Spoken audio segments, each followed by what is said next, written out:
Hey friends, Dave Hagan here. Last time we were talking about the Black Card from MasterCard.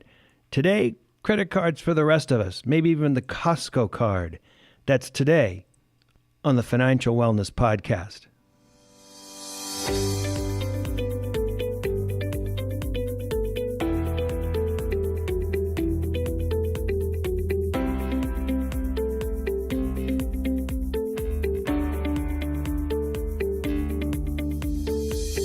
Welcome to the Financial Wellness Podcast, Dave's weekly message to keep you on your path to financial success.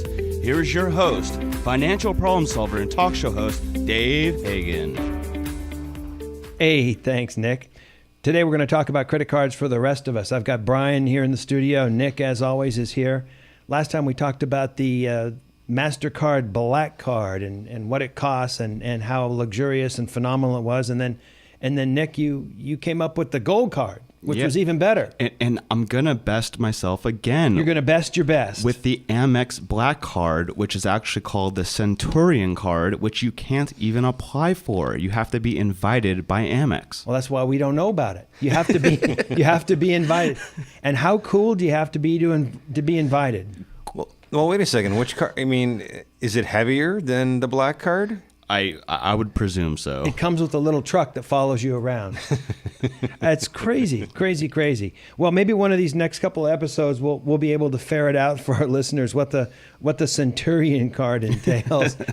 But today we're going to talk about cards for the rest of us. I want to talk about the Costco Card for a while too. There's 90 million Costco members, so there's probably a bunch of these Costco cards out there. And for many years, Amex was the credit card of choice for Costco, and they changed that in 2016. No, yeah, I was going to say about 2 years ago. Yeah, about 2 years ago, ending a 16-year relationship. And a lot of people saw this as kind of a good thing because a lot of Costco members were only carrying the Amex card so that they could charge their Costco stuff.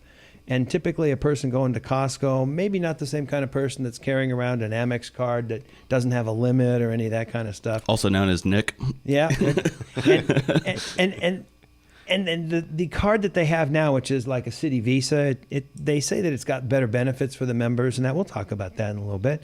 But so that was a big sea change in the world of credit cards. So I don't have one. Nick, you've got one. It's my favorite card. It's your favorite card? So I was doing a little checking around, and what's the deal? Well, let's start with interest. 16.24 interest, not bad. Remember? Mine's actually at 12%. So really? Well, you're just this credit oddball. You're this credit freak. I was just raised the right way, Dave. It's not bad. Remember, we keep saying over and over and over, the average interest rate, coast to coast, about 18.5. Not bad. I mean, if this is 16.5%, that's about the same as the MasterCard Black Card. Well, there you go, except for you don't have that membership fee. We'll talk about that in a minute. And the cards are not heavy. And right? no magazines. Yeah. But all you get is a little plastic card, though. Yep. What was the motto we had from several shows ago? Your flexible friend, your credit card.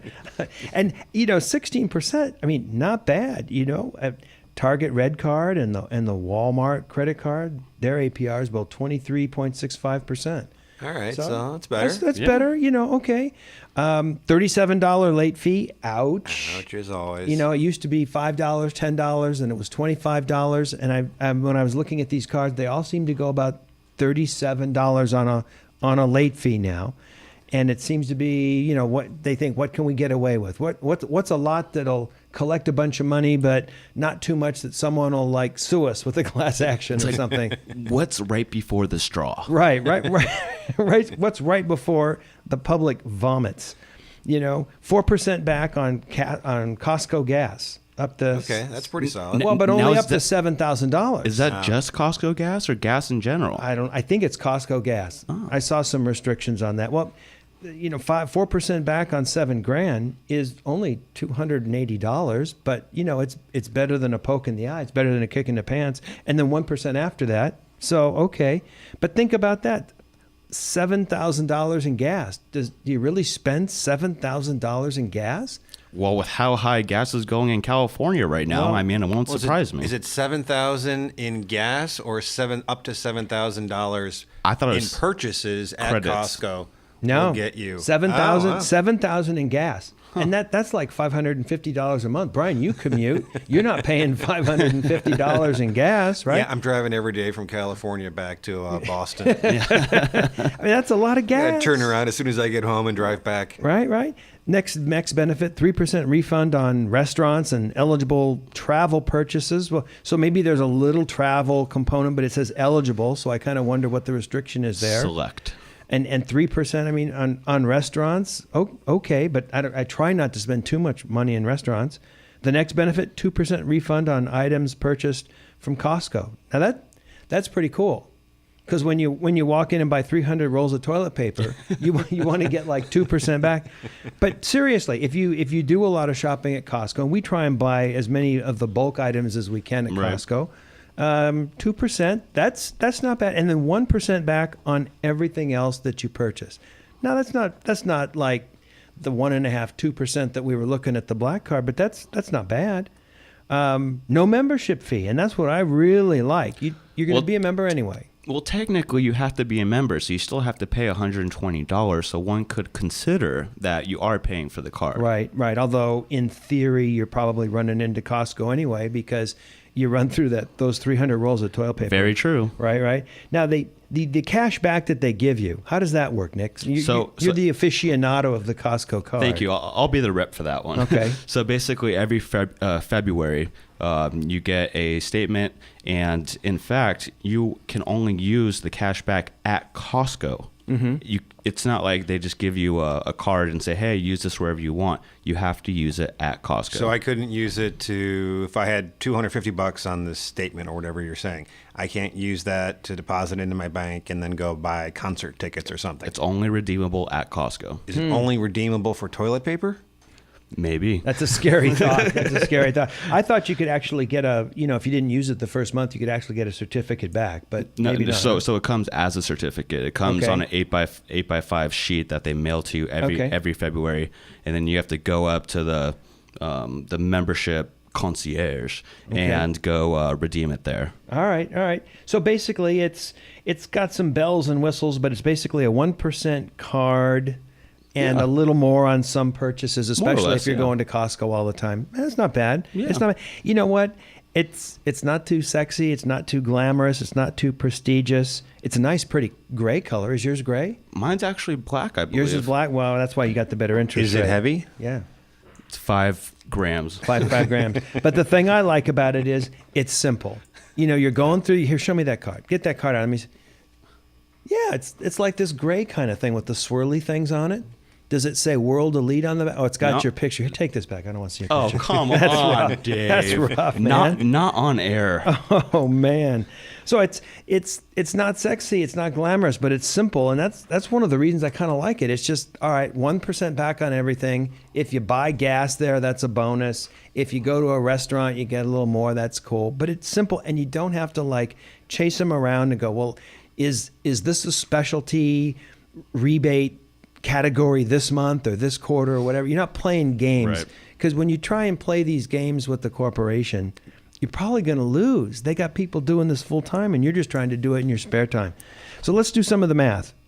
$50,000 a year. You're going to get at least $500 back, more if you shop at Costco. If you eat out $1,000 a month, out of that $4,000 a month or $50,000 a year, you're going to get another $240 cash back. If you buy gas at Costco, and do $550 a month in gas, you're going to do another $280 back. I mean, it starts to add up. You're starting to look at maybe $1,000. That's not bad. It's nothing to sneeze at. I mean, I'm a simple man, Dave, and it gets the job done. Yeah. It's not a great deal of money, but if you think about it, there's no membership fee. There's nothing in except for the Costco membership fee. Not glamorous, not a lot of travel benefits, but the net actually is about the same as the black card. Exactly. Yeah. But you don't have the lounge at the airport, right? The thing I like about it, simple. Exactly. I don't have a lot of extra time to chase around credit cards or make sure that my payments are getting there on time, or that my health insurance company paid the right percentage, or how much I owe. I like simple. So I was thinking about this, and I'm going, Hagen, do you put your money where your mouth is? Well, I don't have a Costco card, even though it was, pretty good. So what do I have? I mean, I don't even know. So I checked. I pulled up my wallet, and I've got a Bank of America cash rewards card. Now, why? Is that the best deal? As a lawyer, did I spend time studying the advantages and disadvantages? No. It came in the mail. I mean, I got to tell you, it came in the mail. It's kind of shiny, kind of red. I said, okay. Just ready to go? This one looks good to me, Now, I don't really like this card. I got to tell you. They're always sending me a new card with a new account number when they compromise the number, when their data gets stolen. And then I got to change it with anyone that's doing the auto withdrawals. And then I got to grind up the new card and or grind up the old card and sign the new card. It's kind of a pain in the neck. It's such a big card. I could only imagine. Yeah. I was on a cruise ship one time. Between the time that we signed up and I gave them the card number and the time that we jumped on the cruise, they had us switch the cards. Really? So now I'm getting, your credit card's no good on the cruise ship, and instead of sitting on the beach with a drink with a little umbrella in it, I'm standing in the line explaining to the purser or whoever that is why my credit card is not working. And that's no way you should vacation. No, I was considerably irked. But that's the way it is. That's the way it is. So what do I get on this credit card? Well, I get 3% on gas, which is nice. But I don't buy a lot of gas. I got an electric car now. And I get, 3% on grocery, wholesale club, those kind of purchases each quarter. That sounds tricky. I don't even know what it is. But it's what I've got in my wallet. I get 2% on grocery stores and wholesale stores. The biggest thing is 1% cash back on purchases, no annual fee. So I like that. Again, simple, 1% cash. They'll give me another little bump here or there. No annual fee. I love no annual fee because I'm not beholden. I'm not going, well, I got to spend some more money. The other stuff's tricky. You know what I mean? I just consider it a 1% card. Well, it doesn't come with a Costco membership. No, that's true. I mean, I really should think about it and switch, but you think about it, I got to change the automatic deductions. I got to change it out. I don't know who's got the card.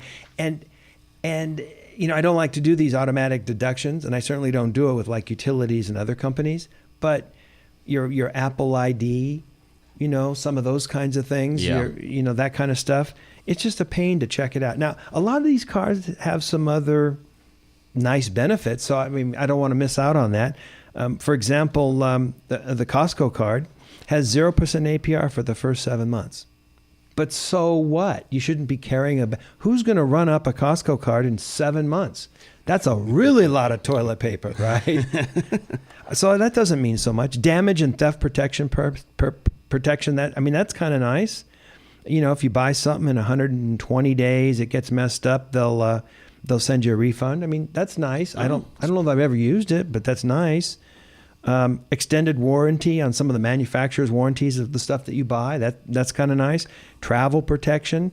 So if you get sick or something happens, there's some travel protection. I actually like that. It's actually pretty good. That's not bad. I mean, it wouldn't cause me to use one card or the other, but it's not bad. I'm a huge fan of that extended warranty, especially when you get like a new computer or something. You get a new Mac and you buy Apple Care, and that's going to protect you for 3 years. But you buy it with, that's what I did, and that's why I did Amex. I purchased Apple Care and the computer on the Amex, and then which extended the warranty for another year. Wow! So that's a good one. That's a big reason. for me. Especially when you're spending like $1,500, $2,000 Yeah, on a computer, you might as well buy it with that card and then get the extra protection. Yeah, no, that's true. That's true, and that is a benefit. And every time you go to like the Best Buy or one of these places, they always say you want the warranty extended, whatever. And I go, no, because I'm usually buying cheap stuff. But if you're buying nice stuff where that fee is that much higher, I guess you're starting to save some money. That's not bad. No, that's worth it, I think, for me. At least for me, yeah. That's not bad. Also at Costco, they have what they call the rewind policy, and that's if in the next 60 days you can purchase it there for less, they'll give you the difference. That's kind of nice.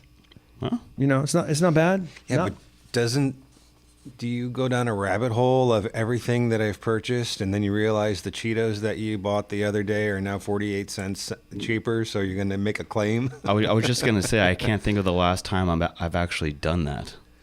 Yeah. I wonder if they're intentionally offering things that are valuable if you're willing to take the time to do it. Like they have those shows of those coupon cutters those people who can magically save like, $1,000 every 3 months because they're so good at coupons, but the work that they have to do. It's like a full-time job. Yeah. I wonder. It kind of makes you wonder. Yeah. People must have a lot of time on their hands, I guess so. I mean, I don't have time for that. I know that the IRS wants you to keep a travel log.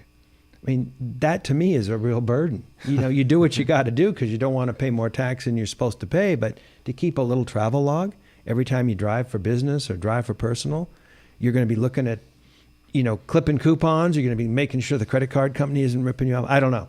I got other things to do. I'd like to go out and run around or play some tennis or go to the beach or go buy a drink with a little umbrella on it or something. I don't know. Well, let's sum this up just a little bit.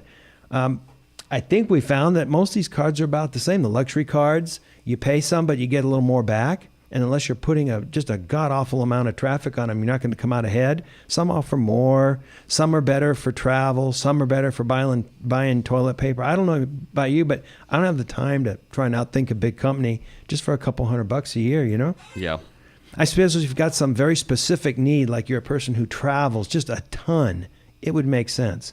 Or if you're entertaining people and need to look really, really huge, I guess that would be okay. But for me, the Costco card, my card, Nick, your Costco card, these are okay. Small I membership fees, They get the job done. Yeah. So we haven't even begun to talk about the difference between debit cards and credit cards. I know there's a lot of people out there that swear up and down that debit cards are the way to go, that they're kind of the perfect hybrid between going cash and going credit cards.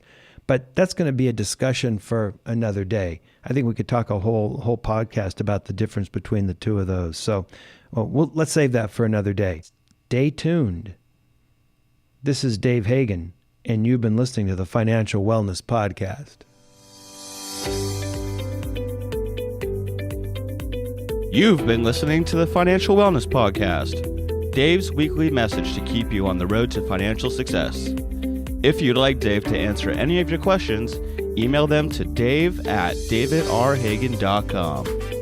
Until next week, this is your announcer, Nick Appel, wishing you every financial success.